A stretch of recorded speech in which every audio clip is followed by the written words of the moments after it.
Today I stand before you as a man who lives life to the full in the here and now. But for a long time, I lived for death. I was a young man who believed that jihad is to be understood in the language of force and violence.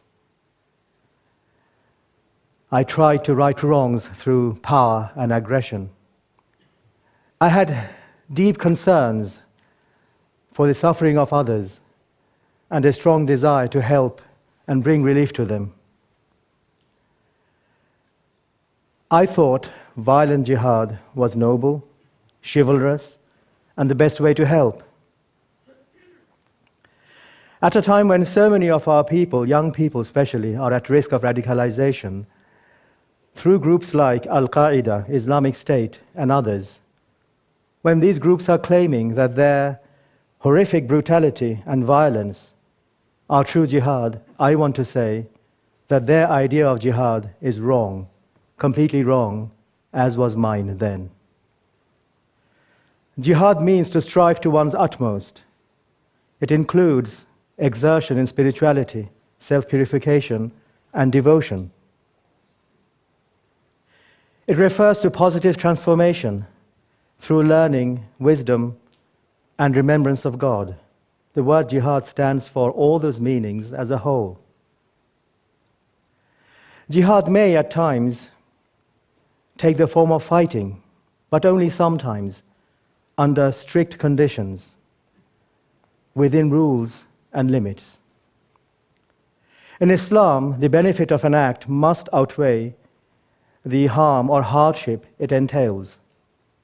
More importantly, the verses in the Quran that are connected to jihad or fighting do not cancel out the verses that talk about forgiveness, benevolence, or patience. But now I believe that there are no circumstances on earth where violent jihad is permissible, because it will lead to greater harm.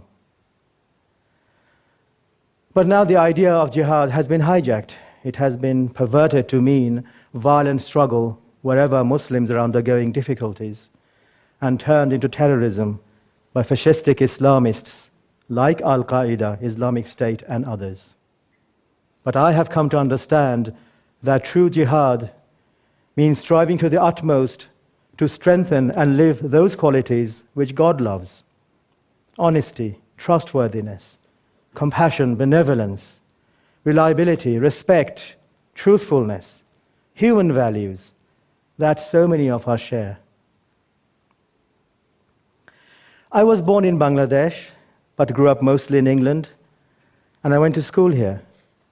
My father was an academic, and we were in the UK through his work. In 1971, we were in Bangladesh when everything changed. The war of independence impacted upon us terribly, pitting family against family, neighbor against neighbor. And at the age of 12, I experienced war, destitution in my family, the deaths of 22 of my relatives in horrible ways, as well as the murder of my elder brother. I witnessed killing, animals feeding on corpses in the streets, starvation all around me, wanton, horrific violence, senseless violence. I was a young man, teenager, fascinated by ideas. I wanted to learn, but I could not go to school for 4 years. After the War of Independence, my father was put in prison for 2.5 years, and I used to visit him every week in prison and homeschooled myself. My father was released in 1973, and he fled to England as a refugee, and we soon followed him. I was 17. So these experiences gave me a sharp awareness of the atrocities and injustices in the world. And I had a strong desire, a very keen, deep desire to right wrongs and help the victims of oppression. While studying at college in the UK, I met others who showed me how I could channel that desire and help through my religion. and I was radicalized enough to consider violence correct, even virtue under certain circumstances. So I became involved in the jihad in Afghanistan. I wanted to protect the Muslim Afghan population against the Soviet army. And I thought that that was jihad, my sacred duty, which would be rewarded by God.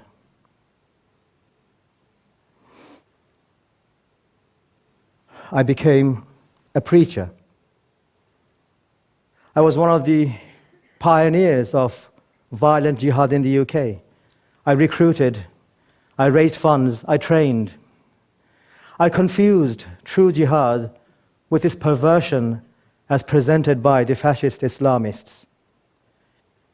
These people who use the idea of jihad to justify their lust for power, authority, and control on earth. A perversion perpetuated today by fascist Islamist groups like Al-Qaeda, Islamic State, and others. For a period of around 15 years, I fought for short periods of time in Kashmir and Burma, besides Afghanistan. Our aim was to remove the invaders, to bring relief to the oppressed victims, and of course to establish an Islamic State, a caliphate for God's rule. And I did this openly. I didn't break any laws. I was proud and grateful to be British. I still am. And I bore no hostility against this, my country, nor enmity towards the non-Muslim citizens, and I still don't.